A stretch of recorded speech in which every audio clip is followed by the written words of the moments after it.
FBR में आपको पता है कि एक और जो कंट्रोवर्सी भी चल रही है वो है कि एफबीआर की कारकर्दगी को बेहतर बनाने के लिए एफबीआर के चेयरमैन ने एक फैसला लिया था कि कोई 1000 से जायद 1200 सीसी गाड़ियां खरीदी जाएं ग्रेड 17 और 18 के अफसरान के लिए। बट ये मामला जो है अब लगता है कि थोड़ा खटाई में पड़ गया क्योंकि अपोजिशन मिल रही है। जब ये मामला पार्लियामेंट में गया है, उस पर बात करने से पहले मैं यही कहने लगा था कि ये जो आपने कहा था कि हमारे यहाँ किस तरीके से कवानीन का आप कह लें कि जो लूप होल्स होते हैं उसका लोग फायदा उठाते हैं, तो कुछ नंबर्स मेरे ख्याल में शेयर किए हैं एफबीआर के चेयरमैन ने कि पिछले साल कितनी प्रॉपर्टीज का लेन देन हुआ, उनकी मालियत क्या थी, और मैंने भी जो नंबर्स देखे हैं आप शेयर भी करेंगे तो इट्स क्वाइट एस्टोनिशिंग कि ये कैसे मुमकिन है। देखिए, ये मैं कह रहा हूँ चोरी को लीगलाइज किया गया है पाकिस्तान में, और उसके अंदर फिर इस तरह के प्रपोजल्स आ रहे हैं कि 1 करोड़ तक एग्जम्पशन दे दें, सवाल ना पूछें, 5 करोड़ तक की दे दें, सवाल ना पूछें।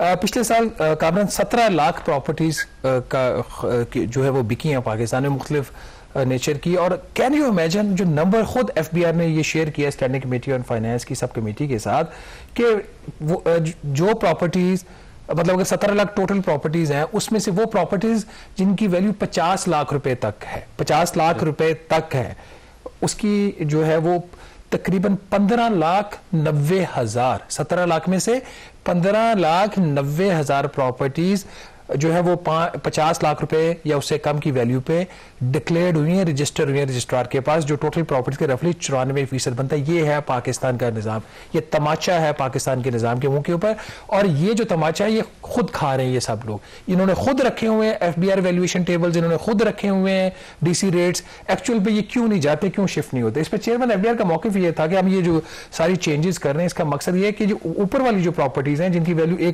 अच्छा इसके अलावा कुछ 65,000 प्रॉपर्टीज ऐसी हैं कामरान जिनकी वैल्यू 50 लाख से ज्यादा लेकिन 1 करोड़ रुपए से कम है। तो यहां भी वो कह रहे हैं कि ये जो 1 करोड़ रुपए तक की प्रॉपर्टीज हैं जो रफली टोटल प्रॉपर्टीज का 98% बन जाती हैं या 97.5%, इसके एग्जेम्प्ट कर दो, इससे सवाल ही ना पूछो।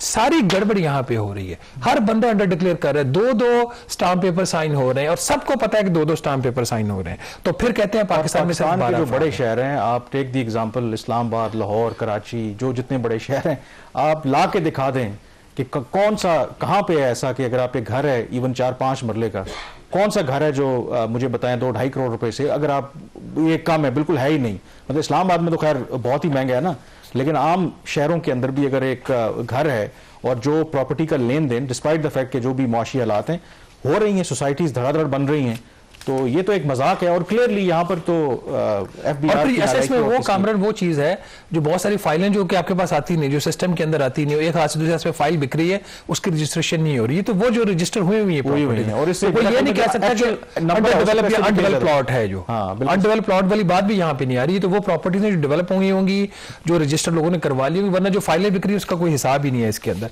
अब एक और जो इशू जो आपने भी जिक्र किया था इसके गाड़ियों वाला, ये इशू थोड़ा सा अब नेस्टी हो गया है।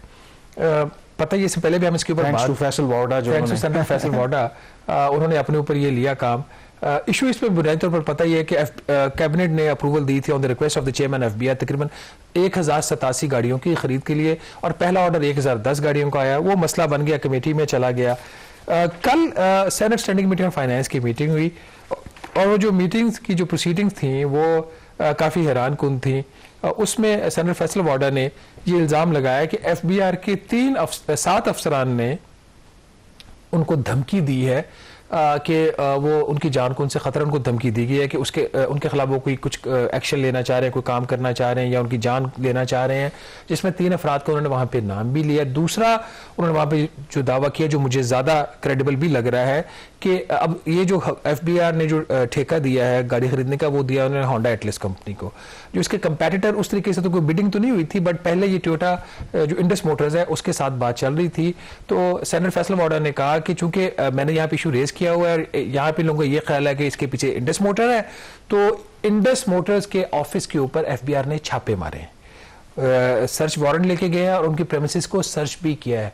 तो उनका ये कोई इंतकामी कार्रवाई एफबीआर कर रहा है। तो जब ये सारे डिस्क्लोजर्स वहां पे हुए तो 2-3 वहां पे फिर बुनियादी फैसले हुए। फैसला नंबर 1, चेयरमैन एफबीआर ने कहा, उन्होंने कहा जी गाड़ियां तो हमने अभी खरीद रहे, हम रुक रहे हैं, पहले इन चीजों को सेटल कर लेते हैं, ये मसला क्या है। दूसरा उन्होंने कहा कि ये जो एलिगेशन है कि एफबीआर के अफसरान ने कोई धमकी दी है सेंटर फैसल वाडा के, इसकी एफआईए से इन्वेस्टिगेशन करवाई जाए। उनके जी क्रिमिनल प्रोसीडिंग्स होने चाहिए, और कहते हैं मैं खुद इस चीज को सपोर्ट करता हूं कि अगर कोई ऐसा वाकया हुआ। तीसरा ये उनके जी कंपटीशन के जो इसमें मामला है तो पेपरा बोर्ड को बुला लें और उनसे पूछने की किस हद तक ये जो बात दुरुस्त है या गलत है। लेकिन Kamran, apart from what Faisal Vawda साहब has said or not, Faisal Vawda का जो एतराज है वो गाड़ियां खरीदने पर नहीं है, बल्कि गाड़ियां किससे खरीदनी चाहिए इस पर उनका एतराज है। उनका एतराज ये है प्रोसेस के ऊपर। उनके 2 एतराजात हैं। पहला एतराज उनका ये है कि काबीना ने जब 1300 सीसी की गाड़ी की उन्होंने अप्रूवल ली और बात ये टोयोटा से शुरू कर चुके थे, टोयोटा से इनकी बातचीत मुकम्मल हो चुकी थी, तो बाद में उनको अचानक पता चला कि जो टोयोटा की यारिस गाड़ी है वो 1328 सीसी है, वो तो 1300 सीसी है ही नहीं। तो वहां से चीजें रिवर्स हो गई। आपने पहले बात क्यों शुरू की और आपकी ये कोताही, वो टेक्निकली नॉकआउट हो गए ना, टेक्निकली वो नॉकआउट हो गए because of the FBR, not because of the Indus Motors. दूसरा उनका एतराज ये है कि आप ये जो कह रहे हैं कि 1200 सीसी की गाड़ी आप दे रहे हैं फील्ड ऑपरेशन की, 1200 सीसी की गाड़ी फील्ड ऑपरेशन से कैसे चल सकती। तीसरी जो तजवीज उनकी जो है वो मुझे काबिल अमल काफी हद तक लग रही है और जो बेहतर है, उनके जो बजाय आप इन ऑफिसर्स को गाड़ियां दें। कल आपको पता नहीं ये गाड़ियों का क्या यूज होता है, मिस यूज होता है। और उसकी एग्जाम्पल उन्होंने ये भी दी कि ये जो आपकी 100 गाड़ियां पहले आई थी डबल केबल एफबीआर के इन्फोर्समेंट के पर्पस से, उनका मुझे मेरे पास वीडियोस हैं, वो गाड़ियां किन किन लोगों के घरों में खड़ी हुई हैं। तो उन्होंने कहा आप ये काम करें, कॉस्ट शेयरिंग की बेस के ऊपर ऑफिसर और गवर्नमेंट दोनों कंट्रीब्यूट करें, गाड़ी खरीद के उस ऑफिसर को दे दी जाए, वो गाड़ी उसकी मलकियत होगी, क्योंकि उसमें उसकी कंट्रीब्यूशन होगी, गवर्नमेंट ऑफ पाकिस्तान भी कंट्रीब्यूट करेगी। मुझे बाय द वे इस तजवीज में मुझे वजन लगता है, दुनिया में होता भी यही है। जब ओनरशिप लेते हैं ना तो फिर जो भी गाड़ी होगी उसका वो ख्याल भी रखेंगे, क्योंकि हमें अच्छी तरह से पता है एग्जैक्टली कि माले मुफ्त दिले बेरहम, जब इस तरह की सरकारी गाड़ियां और सरकारी कोई भी आपको मुफ्त में चीज मिलती है तो फिर किस तरीके से लोग मिस यूज करते हैं।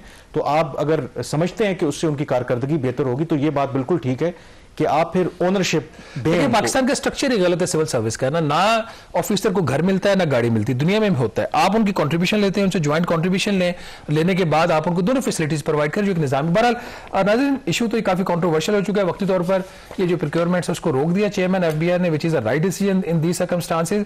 जो इनलैंड रेवेन्यू ऑफिसर्स एसोसिएशन है उसने काफी नाराजगी का इजहार किया है सेनेटर फैसल वाडा की इस स्टेटमेंट के ऊपर कि जो उन्होंने दावा किया है कि उनके जान से मारने की धमकी दी गई है।